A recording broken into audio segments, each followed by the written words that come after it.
নমস্কার সবাইকে। বিতির পাঠশালা ইউটিউব চ্যানেলে সবাইকে স্বাগত। আজকের গল্প সুনীল গঙ্গোপাধ্যায়ের লেখা ছোট গল্প জানি না। তবে আজকের গল্প শুরু করার আগে আমার চ্যানেলে যারা নতুন তারা চ্যানেলটিকে অবশ্যই সাবস্ক্রাইব করে ভিডিওগুলিকে লাইক করে দেবেন। ভালো লাগলে বন্ধুদের সঙ্গে শেয়ার করবেন। শুরু করছি আজকের গল্প। মনে হয় একসময় বিরাট বাগান ছিল, চারপাশে বাগানে ঘেরা। এখন পাঁচিল ভেঙে পড়েছে, বাগানের প্রায় অস্তিত্বই নেই, আগাছা রাজত্ব। বিশাল লোহার গেটের একটা পাল্লা নেই। সুরকি বিছানো পথ ধরে ভিতরে চলে এলাম। অদূরে বাড়িটি রাজপ্রাসাদেরই মতন। স্থানীয় লোকেরা বলে বাঁশুলিডাঙ্গার রাজবাড়ি, যদিও বাঁশুলিডাঙ্গার কোনো রাজা ছিলেন না কখনো, ওরা ছিলেন জমিদার। দেখলেই বোঝা যায় বাড়িটিতে কেউ নেই, মানুষহীন বাড়ির এক রকমের নির্ভুল স্তব্ধতা থাকে। দরজা জানালাগুলোকে ব্যগ্র মনে হয়। ঠান্ডা মেঘলা শান্ত দুপুর, শুধু আমার চটির মচমচ শব্দ। এগিয়ে গিয়ে কয়েকটি সিঁড়ি দিয়ে উঠলে প্রশান্ত বারান্দা। একদা শ্বেত পাথরের ছিল, এখন তার সামান্য চিহ্নই চোখে পড়ে। প্রধান দরজায় হাত ছোঁয়াতেই খুলে গেল। কোনো আগল নেই। ঘরের মধ্যে ঢোকার সঙ্গে সঙ্গে আমি বদলে গেলাম। আমার মনে হলো এই বাড়িতে আমি আগে এসেছি, এই জায়গাটা আমার খুব চেনা, অথচ তা হতেই পারে না। শিমুলতলার এই প্রথমবার আমার বেড়াতে আসা। এ বাড়িটার অস্তিত্বও আমি জানতাম না। এখানে এসেই আসা যাওয়া পথে দূর থেকে কয়েকবার বাড়িটা চোখে পড়েছে। শুনেছি অনেক দিন থেকে বাড়িটা পরিত্যক্ত। সম্প্রতি কোনো ব্যবসায়ী নাকি এটাকে জলের দামে কিনে নিয়েছে। এখানে চিনিকল বানাবে, সেজন্যই এবার দেখতে আসা বাবার সঙ্গে। তবে কেন চেনা মনে হলো? আমি জাতিস্বর নই তো। আগে যদি আমার আর একটা মনুষ্য জন্ম থাকতো, তবু তার কোনো কথাই আমার মনে পড়ে না। অথচ এ বাড়ির অন্দরমহল যেন আমার নখদর্পণে। আমি যেন স্পষ্টই জানি এই ঘর থেকে বেরিয়ে ডান দিকে আরেকটা বারান্দা পেরিয়ে গেলে আবার ডান দিকে ওপরে ওঠার সিঁড়ি। তাই না? পরীক্ষা করে দেখা যাক। ঠিক অবিকল সেই রকমভাবেই বারান্দা পেরিয়ে ডান দিকে সিঁড়িটা দেখতে পাই। আমার একটু গা ছমছম করে যখন নিজের কোনো কাজ বা চিন্তারই ব্যাখ্যা খুঁজে পাই না। তখনই একটা ভয়ের ভাব আসে। সিঁড়ি দিয়ে ওঠার আগে একটুক্ষণ চোখ বুজে দাঁড়াই। দোতলার ছবিটা স্পষ্ট হয়ে ওঠে। চৌকো চত্বরের চারপাশেই ঘর। সামনের দিকের উত্তর ও দক্ষিণ কোণে দুটি সিঁড়ি উঠে গেছে দুটি গম্বুজে, গোল ঘোরানো লোহার সিঁড়ি। পূর্ব দিকে ঠাকুর ঘর, সেখানে রয়েছে কালী মূর্তি যার জিভটা সোনার। সিঁড়িটির সামনেই বিশাল হল ঘর, নাচ গানের আসর বসবার পক্ষে উৎকৃষ্ট জায়গা। সেখানে 3টি ঝাড় লণ্ঠন। নাচঘরের ঠিক পাশের ঘরেই একটা প্রকাণ্ড শ্বেত পাথরের ডিম্বাকৃতির টেবিল। সেখানে অন্তত 30 জন লোক একসঙ্গে খেতে বসতে পারে। ওই ঘরের দেওয়ালের ফ্রেস্কোতে শুধু রাশি রাশি ময়ূর। উপরে উঠে এসে প্রত্যেকটা জিনিস মিলিয়ে নিলাম। ঠাকুর ঘর, নাচ ঘর ঠিক যেখানে যেরকমটি ভেবেছিলাম ঠিক সেই জায়গাতেই আছে। ঠাকুর ঘরের কালী মূর্তিটি অবশ্য নেই।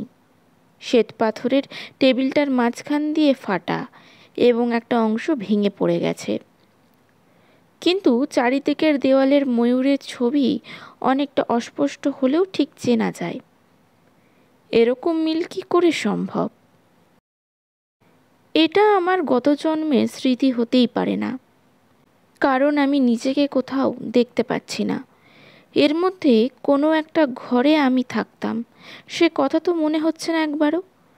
শুধু মনে হচ্ছে বাড়িটা খুব চেনা, যদিও এখানে আগে কখনো আসিনি। পুরনো জমিদার বাড়ির ভেতরটা কীরকম দেখতে হবে তা কল্পনা করা খুবই শক্ত নয়। অনেক বইতে বর্ণনাও পড়েছি, কিন্তু চোখে দেখার আগেই কোন দিকে কোন ঘর তা পর্যন্ত মনে আসে কি করে? বিশেষত দেওয়ালের ফ্রেস্কোতে ময়ূর। সে নিস্তব্ধ রহস্যময় পরিত্যক্ত বাড়িটার দোতলায় আমি কিছুক্ষণ চুপ করে দাঁড়িয়ে থাকি। ফুরফুরে হাওয়ায় ঘুরে ঘুরে যায় সারা বাড়িতে। আমার আরও মনে পড়ে, সোজা 1 2 3 4খানা ঘর পার হবার পর যে ছোট্ট ঘরটি, সেটার দেওয়ালে গাঁথা একটা আলমারি আছে না? মোটর গাড়ির স্টিয়ারিংয়ের মতন একটা গোল জিনিস ঘুরিয়ে ঘুরিয়ে সেটাকে খুলতে হয়। সে আলমারিটা এখনও আছে।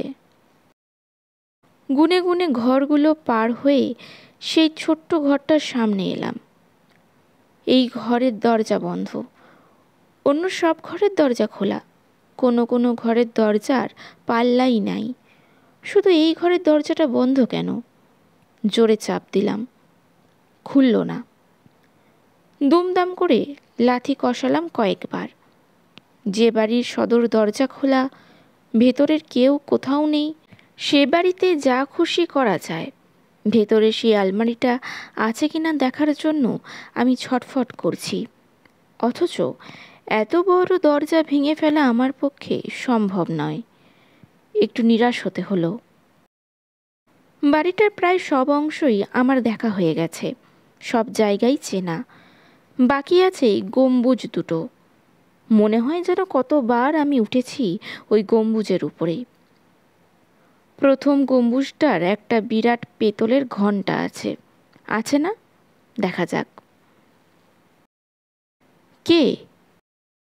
চমকে পিছনে ফিরে তাকালাম। হঠাৎ মানুষের পায়ের শব্দ। বারান্দার দিয়ে একটা দুরন্ত শিশুর হাত ধরে এগিয়ে আসছেন এক মহিলা। শিশুটির গায়ে একটি গাঢ় হলদে রঙের জামা।